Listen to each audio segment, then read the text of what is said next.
Hello again, this is Dean with People Creative, and I've been off the water for about 5 weeks now, and it's because of injuries. And so on this episode, we're going to be talking about wing foiling injuries.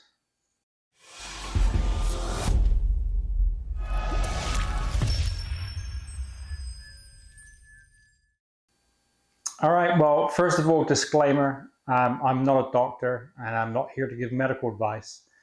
However, perhaps on today's video, some of the injuries that I've got, it might help you understand kind of what's going on. I have been reading on various forums and groups on social media that there are some occurring injuries, in particular the wrist injury, which I have here, and I've also got an ankle injury as well. And I've had MRIs done. I have seen an ankle specialist and a wrist specialist as well. And it's been determined that I have got these injuries from what they call repetitive stress injury, RSI. You can Google that. And basically, it's not like a traumatic event like, snowboarding and you twisting your ankle on the snow, or being in a car wreck. It's nothing like that. It's just repetitive stress over years and years and years. You may have heard it, people that have carpal tunnel, from people that do a lot of typing all day in an office. Again, that's just a repetitive motion. And so in this video, I'm going to try to describe kind of like where I think I've got some of these repetitive stress injuries from. Of course, we're all built different, and we've all have different, past histories in sports. Mine was windsurfing. I was windsurfing for a long time, over 35 years. And then I got into wind foiling back in 2016. And then in the summer of 2019 is when I started to do the wing foil. And so I think, obviously, over the years, the wear and tear on particular joints and ligaments and tendons can cause what they call tendonitis and inflammation. And a buildup of that can lead to some pretty bad injuries. So starting off with the right ankle, I am regular foot. So I am a lot stronger with my right hand, right foot. And again, it's just that repetitive stress from winging and being right hand, right foot dominant. And then for me, it was learning to ride toe side. From when you jibe and you exit, I would ride out toe side.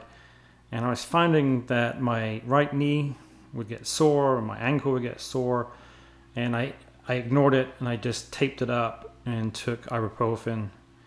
And it gradually just got worse and worse. And so you might be used to riding toe side if you're a kite surfer, but windsurfers, and when you wind foil, you don't ride toe side. So that was something new for my ankle joint. And I have what they call tendonitis and ankle impingement, which is where everything just gets really inflamed and pinches the nerve there in the very top of the ankle. And right now I'm just going through rehab. I do not need surgery on that. It's going to be rehab and staying off the water, unfortunately. So let's get on to the wrist issue.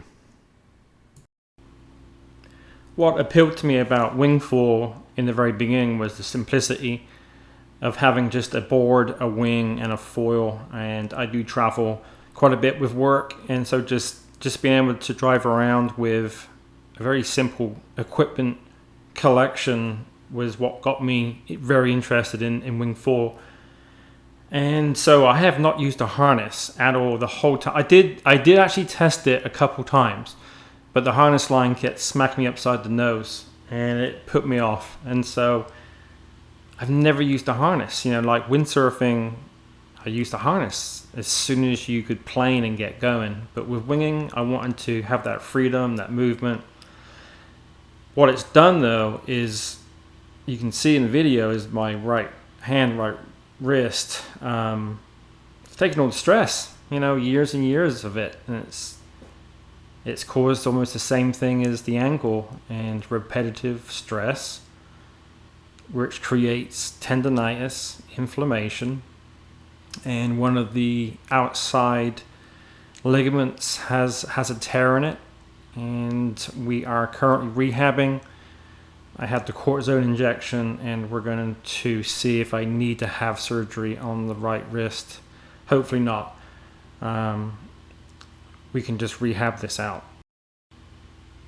I've been using hard handles since about March of this year. Majority of my time I've used the softer fabric handles for about 3 years, and then I started to switch to the boom, which I still use in some of the smaller sizes. And some of the comments have popped up about hard handles or boom, maybe putting your wrist at a certain position or kind of locking it in.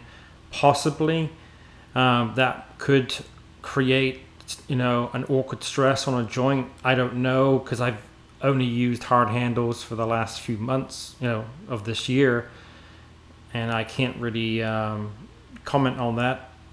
But I think having the harness sitting in there where you blast that wind and kind of taking the stress off your wrist joints is the way to go.